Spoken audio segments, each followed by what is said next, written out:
Howdy y'all, TheJTJ here with RollToWound.com. Today we're going to be looking at all the info that's came out over the last week for Age of Sigmar 3.0. So if you play Age of Sigmar or you want to get into it, stick around. We're going to be talking about it next.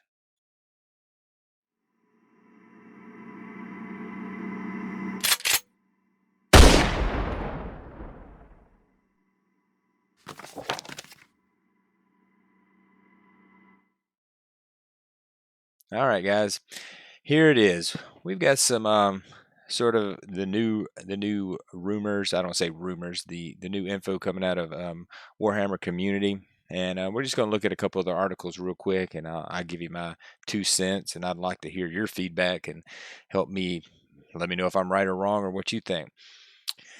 So the very first thing is on the 2nd of June, we had this article come out. The new edition of Warhammer Age of Sigmar delivers the most comprehensive rule set ever. And of course, we get down here and we get sort of a preview of what is looking like this is straight out of the rule book. First thing I want to talk about is they have been pushing this narrative of the best rule set ever. And let me just say this, guys, I'm not trying to be negative about it. I'm just saying, man, that's some bold statements they're making. All right. They're setting the bar high for themselves, which is good if they believe in it, and if it's true, then that's awesome. They're pumping up the hype, and that's the way to do it. It's almost like boasting, like, "Hey, this is the best. This is going to be the best thing we've done. This is going to be the greatest Age of Sigmar." Of course, this is only the third one, and so you've only had two to really to look at to compare it to. But I want to also keep in mind too that GW has had their flops and additions, especially AOS 1 was a huge flop, and that was coming off of the the demise of Warhammer Fantasy Battles. And then I think 40k 6 and 6th edition, 7th edition, they were sort of flops in themselves. And I'm sure some of you out there that knows that's been playing even longer than me that can look back at the old Warhammer editions and the pre 5th edition 40k, and I'm sure there's some other flops out there that y'all didn't really appreciate. So what I'm saying is they keep pushing the narrative of the best rule set ever. I hope they deliver. I'm an AOS fan. I play this game. I hope it's delivered, and I hope that what they're saying is true. Because if not, it's going to look really bad if it comes out and no one likes it. But like we're seeing here, this is an sort of a shot or an excerpt from the book, and I will say that this looks clean. This looks nice. All right, so they've got stuff bolded, highlighted. There's page numbers all over the place to reference other things. And I imagine, and this is just me imagining, that if you get the PDF version or the digital version, that those will be active links that you can hover over or click to go other places. I usually don't buy digital products because I'm a paper type. I like having a bookshelf full of books type guy. But if this is the case, this is the type of thing that might make me drop that extra money to get a digital version. Like I said, this is looking clean. I mean, it just goes over the shooting phase and it's got everything broken down. So far, what I'm seeing is good. There's a video. I'm not going to show the videos here. I never do. You can always go back, and I'll have all these links onto the website. So if you check out the description here, you can go to the website, and I'll have all the links to all the articles I went to, and you can go right to those. The video, they talk about battle tones will have more rules for heroes and monsters. They're going to expand on that, and obviously we'll talk about the heroes and monster stuff here in a bit, but they're going to expand on that. So I still think they're trying to get rid of the haves and have-nots, they keep saying. Well, the newer books are going to have more stuff for heroes. I'm guessing, and monsters will be built in. I guess more of these once per turn abilities that they're talking about. My biggest question and my biggest fear, I guess, with this new edition, other than it just being a total bad edition, is battalions. I love battalions. Being more of a competitive player, I'm always looking how to include a battalion into my army because fewer drops means you get choice of first turn. It means that you have a tactical advantage. You get extra CPs. All these battalion benefits. I'm big on that. So my question is, are we keeping our old battalion? I have a change host sitting on my table right now that I'm planning on taking to a tournament in a week. Am I going to be able to take that change host, and will it look the same later this year? Or are we going to all these generic battalions like in 40k style detachments, which I'm cool with. I kind of like the detachment idea.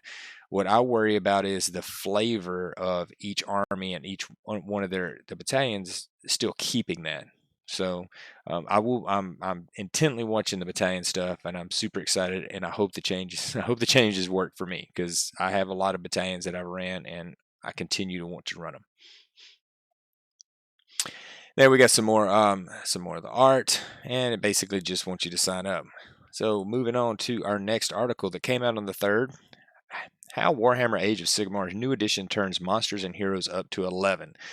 All right, so are we back to Hero Hammer? Used to be a saying back in old Warhammer Fantasy. I forget if it was 6th or 7th edition, or was it 8th?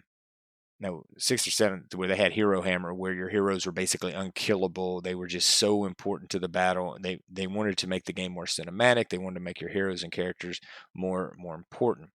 In theory, I'm good with this. I like that idea. The big worry is I just don't want it to turn into something where heroes are they're way too important. They're unkillable. But I don't know.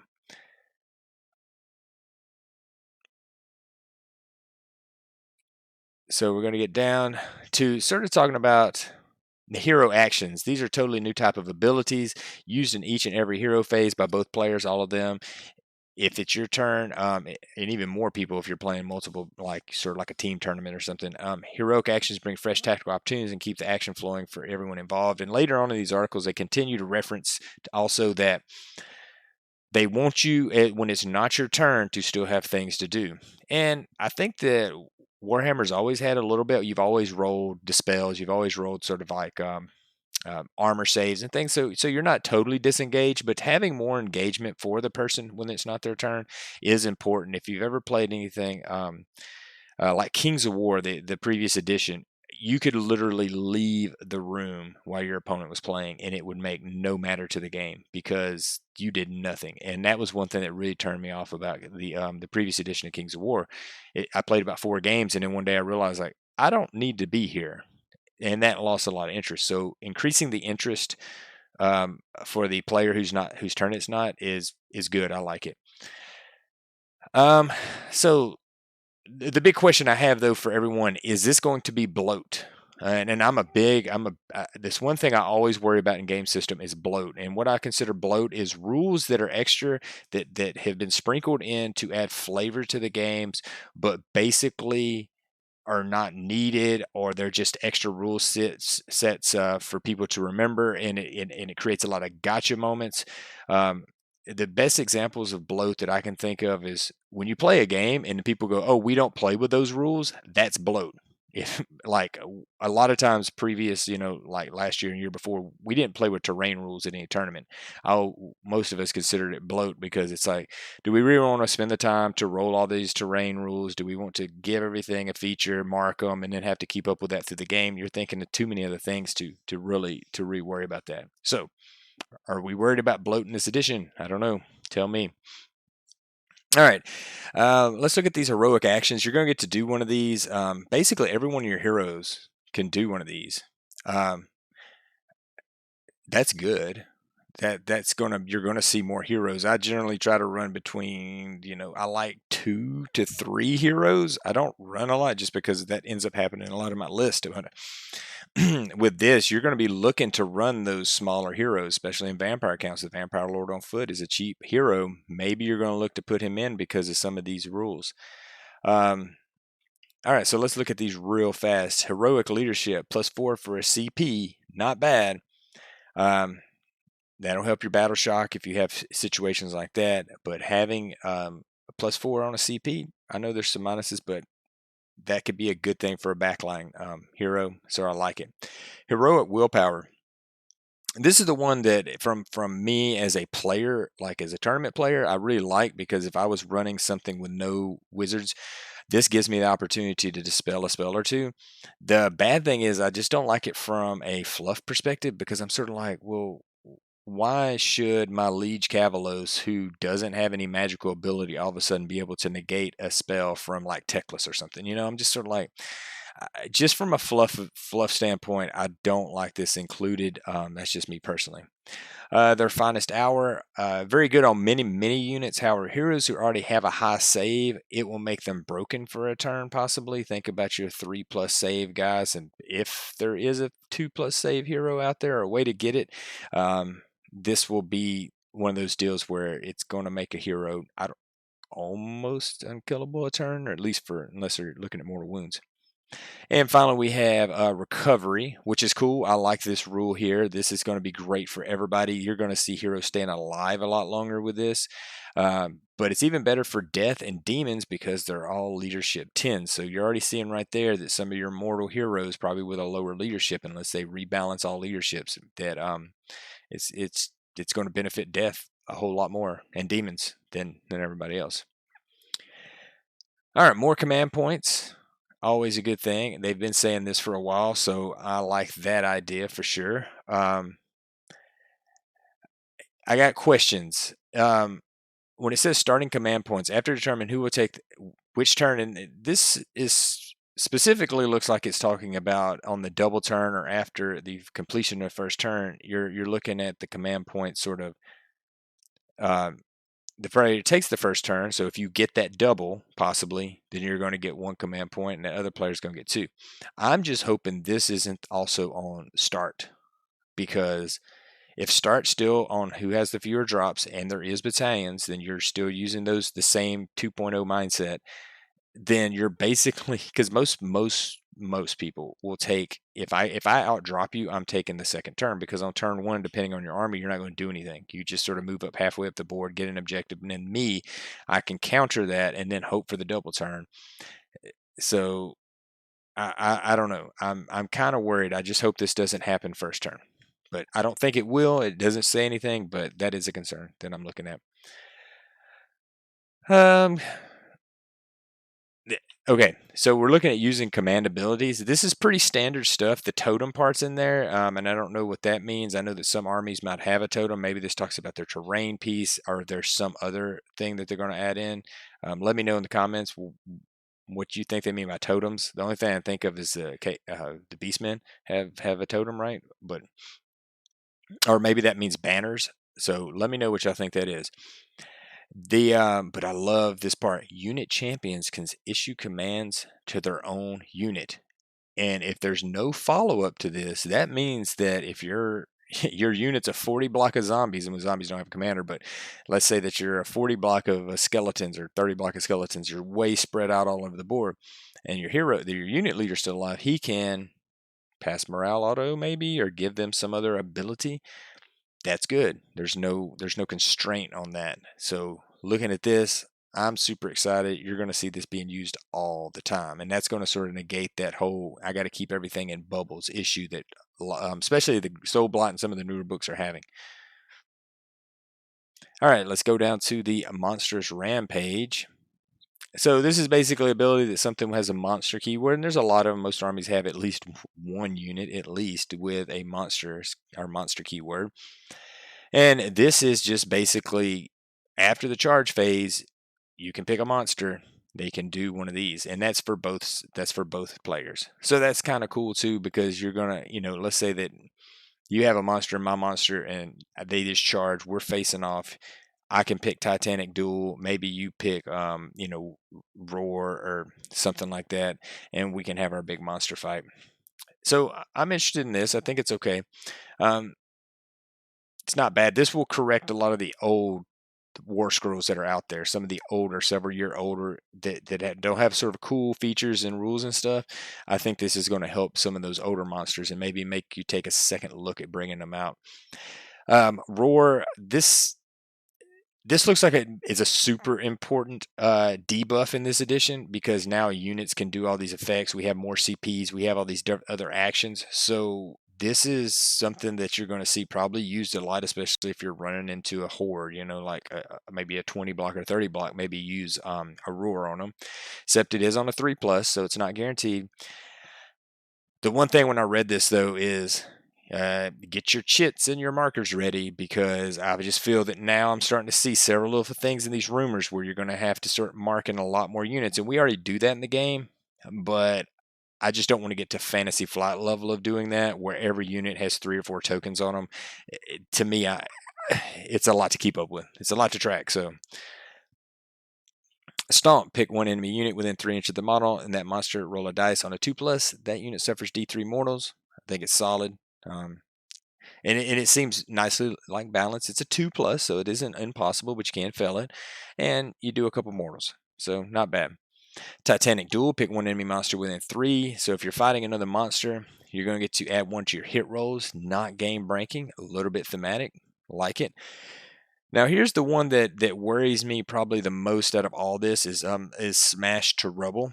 So for faction terrain that sit out front like the Bone Tide Nexus or something that's deployed ahead, it's in danger of dying. And that's not cool. If I'm playing an army that needs that or wants that or uses it, depends on that. Backline terrain that sort of stays more protected, or maybe something that sits back, that's more safe. But it was cool when the Sons of Behemoth came out, and they, some of the models had a rule like that.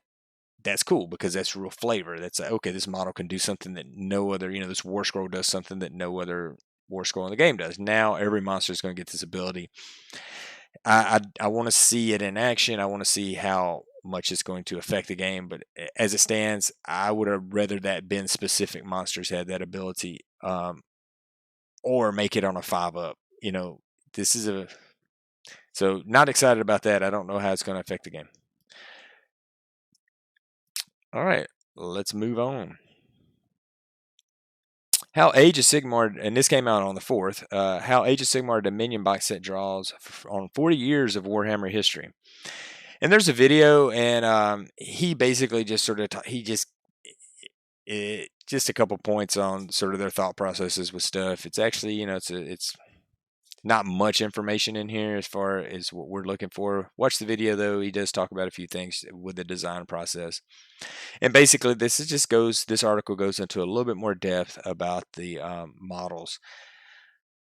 And I do love looking at the models. That's one of my favorite things is when new models come out, I love looking at it. I do appreciate the time, effort, and skill that goes in for these model makers to do that, and also the painters at the studios. So I went to art school at one point, so I do understand that what these people are doing, and I do have such great appreciation for it. But I can still critique it too, so it doesn't mean I have to love everything they do. I can just appreciate the hard work that they've done.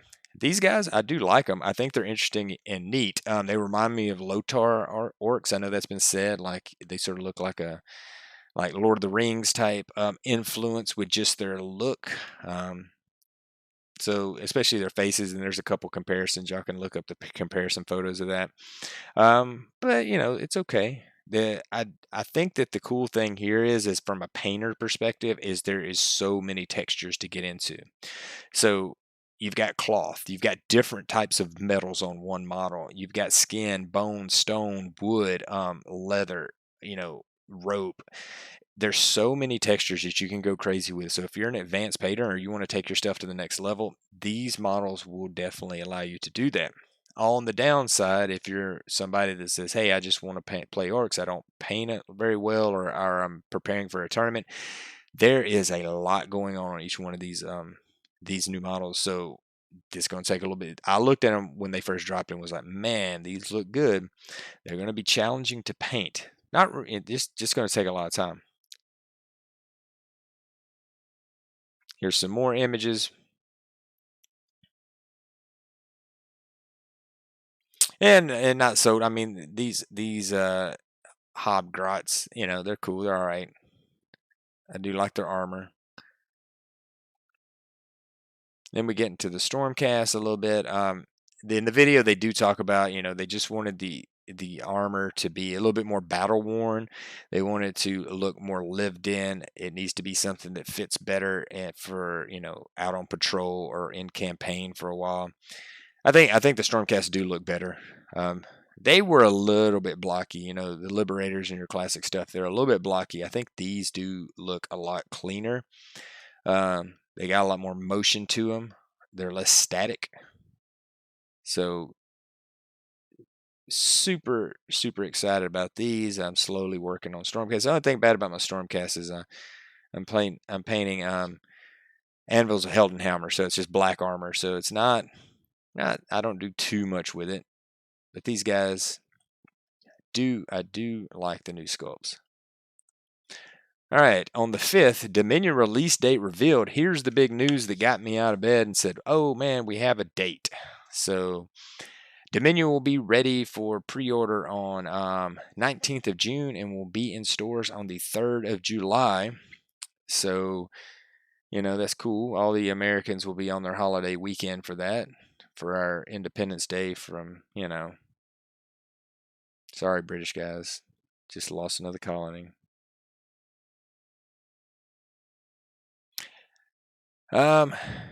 Just gives you some updates on that. I've been talking to a lot of people and just seeing sort of, being on the Facebook groups and different social media groups and seeing what people are, and I'm seeing a lot of positive feedback for the box set, a lot of excitement for the edition. It seems that everybody's ready for the new edition. Haven't heard really honestly too much negative at all. In fact, I've seen a lot of people saying, hey, I've been waiting to get into Sigmar. This is going to be my chance. There's some guys at the local store that are sort of prepping armies in preparation for it. So I think this is going to be, unless something happens in the rule set is just totally trash, I think that this is going to be a big deal for GW. I think Age of Sigmar is going to gain some ground on 40K possibly, as being the little stepbrother or whatever. But I do see that there's a lot of people that are excited for this edition, so that's good. I'm excited for this edition. Of course, you're going to have a couple of different types of core rule books. You can buy Dominion itself, and it's going to come with a rule book. But let's say that you don't care for either one of these armies. Maybe you're just like, nope, I already have my army. You will have the option to get the rule book. They got the nice core. There's the core rule book, which is your standard one. This looks like the collector's edition. You have the breathtaking limited edition, and then they'll have the digital version also. We get down to the GHB. If any of you are not familiar with the General's Handbook, it comes out once a year for Age of Sigmar, and it balances out some rules. It balances out points. It adds new battle plans like the missions you play, and it adds some narrative stuff. It'll add um, lots of info once a year to help things out. It's sort of like a permanent FAQ, I guess you would say. As a tournament player, you pretty much are every year. You have to buy this the day it comes out. You're waiting for it to see how your army changed. Did it get better? Did things get cheaper? Um, I think that if you are a hardcore AOS player, especially a tournament player, you're buying this day one. If you're brand new to the game, you could probably wait on this. You're not going to need it day one, but definitely before you head to a tournament, you need to make sure you get your General's Handbook, read over it, understand any of the changes. And in fact, if you're playing with an older army, you might want to get this anyway, because if there is significant point changes or FAQs or basically nerfs or buffs for anything, you're going to want that information. All right, Paths of Glory. Here's a question for you out there in the world. I have never played Paths of Glory. In fact, I've never seen anybody play Paths of Glory around our community, either in a league or anything like that. My question to you is, who plays Paths of Glory? Is it any fun in its current state? What are you looking forward to in its next state? If you've heard anything, let me know, because like I said, I know nothing about Paths of Glory, and I know they push it a lot, and a lot of the rule books has a big chunk of their body dedicated to it. So let me know in the comments, Paths of Glory, is it a viable thing? Do people actually play it? New objective markers. I always love little markers like this. I think these are super nice. I especially like the sort of Sigmar statue in the alcove. I forget the actual proper name of these, but just because you're not an order player, I think that you could definitely orc these up or chaos these up. And also, besides that, it would look good on one of your larger base models too. So if you have some extra room on a larger base model, adding one of these pieces could also be nice. All right, so we get new Realmscapes, some fold out game boards. All right, and these are reversible.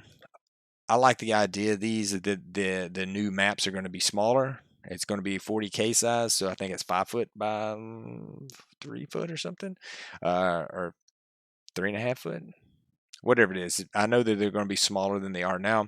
I think these game boards are really good for people, especially if you have limited space and you want to play at your house. You can pull these boards out, pop, pop, pop, and now you can make a decent looking table for you and your friends. I personally prefer neoprene type mats, sort of like that mouse pad material. I think the dice roll a little bit nicer on them. They don't slide as much as some of these cardboards, but I think this is a valuable thing, especially if you're limited on space and you don't have a full permanent setup like some people do. Combat gauge, this is the new one. Got the old one with the teeth on it. This looks like it's a little bit, probably it'll be easier to see because those teeth can't get in the way. So new paints for if you're buying the new Aruks. And looks nice, cool colors, especially that green. That looks a lot different than we've seen. My only hope is that these base colors cover in one go. Some of their base colors, I tend to, it's just like they need a second coat. Others go on perfect, so hopefully these go on. We get a new novel. Obviously, you want to get that if you want to catch up on the fluff. Um, these novels, when they've been released over the last 6 months, have been selling out day one. It's been a little bit hard to get your hands on them. So maybe if you really want to get it, you can always go get the digital version. All right. And then today we just have Dominion brings mighty paladins to the mortal realms. None shall pass the Stormcast eternal annihilators. So we'd seen the Annihilator pictures before, and now they're just giving us a little bit more, you know. We'd seen this before, and I'm glad that they weren't all posed holding their shield. He does look a lot better with the helmet off. I like that. Holding his shield, sort of just standing there. And we get a little preview of their stats. Not a full war scroll yet, but I think we're getting a big chunk of the rules out of it. But of course, you're going to have to wait until totality. There'll be Stormcast rules that'll change. There'll be their full war scroll that might have some other stuff. There'll be, if Battalion maybe has rules, there'll be all sorts of things that are going to pile on these to make them who they'll be. I think too, another thing, the heroes buffing these guys or ability to cast spells on them would put them over the top. A 2+ save, 4 move, 3 wisdom, 7 bravery. That the one thing out of ordinary is the save. Usually most Stormcast are 2 wounds, but these is a 2+ save with 3 runes, so they're definitely beefy. Their attack, each model is going to be able to max out at 6 damage. But it's a pretty consistent 6 damage. It's a -1 Ren at 3s and 3s, so get a little buff on them. That could be good. They can dish it out a little bit. But like I said, the big thing with those, we can't jump to any conclusions here with any of this because you're going to have to wait and see how the whole book looks. Blazing Impact. After setting up this model the first time, roll a die for each enemy unit within 10, and on a 3+, that unit suffers D3 mortal wounds. In addition, you can reroll charges. Now, I think the first part of that rule is cool because on 3+, you're just throwing out some mortal wounds, which is cool. But the reroll charges is the nice part. However, you're still looking at a 9-inch charge that we know if it's still the same rules for setting up 9 inches away. So your odds on that is still low unless you get some other buffs or something, but at least it's there to give you a chance. I think these guys could stand around an extra turn and, survive a shooting attack with their high armor saves. All right, Force of a Falling Star. After this makes a charge move, you pick one enemy unit within 1, roll a number of dice equal to the unmodified charge rolled of that charge. Subtract 1 for the roll if only 2 models. Subtract 2 if it only has 1 left for each 4 the enemy suffers 1 mortal wound. So on your standard die roll, you could roll 12, and then you could roll 12 dice. So in max, you could do a 12 mortal wound, basically impact hits. That's max, and if you're never going to roll that, but it's possible. And if you think about on your standard roll, which is a 7, you're getting about 3.5 to 4 mortal wounds on the charge. That's not bad. I'll take it. And obviously, if you only have 1 model left, it's all on 6s, but it's still not that bad. This is pretty solid. I like that rule. And there we go. That's all the updates so far, and I'm sure they're going to be putting them out every day as we go on for the next couple of weeks. The couple questions: are you excited? I'm pretty excited for the new edition. I'm excited for the new Stormcast models. I'm hoping the book is good. Like I said, I've been painting some Stormcast lately. I'd like to play an Order army at some point over this next year, so I am excited to get new rules for Stormcast. Will this be a great new addition? So what do you think about that? Or like I said, I haven't heard any negativity out there. Are you negative about it? Are you positive about it? What's your hopes and dreams? My hopes and dreams that it is a streamlined rule set, that I can teach new players pretty quick, that I can pick up the changes pretty quick. That's my hopes. Will you buy the box set or just the rule book? I'm going for the box set, just for the Stormcast. Like I said, if I didn't have Stormcast, I probably would just look at the rule book and the GHB. The orcs are cool. Maybe I will do that after they come out. I do like the idea of a shooty orc army, but I am those models to paint. I'm like, ooh, that's going to take some time. So I'm getting the box set. Are you? And if you're not, why? Uh, Now here's the biggest thing. Since we have the firm release date, the first thing that I looked up, there's a GT later in July that I'm going to, and they haven't released the info if we're going to use this rule set, because obviously this news just came out really recent. I'm guessing we will, because it'll be like 3 weeks out from that date. So I'm pretty sure that'll be the first GT that's going to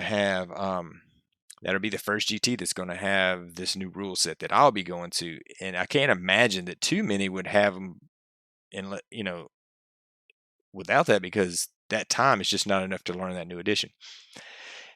How is your leagues being effective? Is somebody starting an escalation league that's going to have to change halfway through? If somebody have a tournaments coming up or a GT, this release date, now that it's in stone, how is that looking? So let me know. Does this cause any issues for your gaming group? Like, hey man, we were supposed to start that escalation league. Now we're going to have to push it back 2 weeks because we want to go with a new edition. Or what happened to me a couple years ago with 40K was we were in the middle of an escalation league about halfway through, and the new edition sort of came out, and it was like, well, we're just going to continue playing the old edition because we don't want to start changing stuff midway. It was just sort of, it would have been an issue for everybody. So let me know in the comments how that's affecting you with this release date, and if you're excited. Like I said, I appreciate you guys sitting here and listening to me ramble for a bit. There will be a link in the description with all the website, the web page that accompanies this video, and I'll have all the links to these articles for you. And as always, thanks for watching, and y'all be good.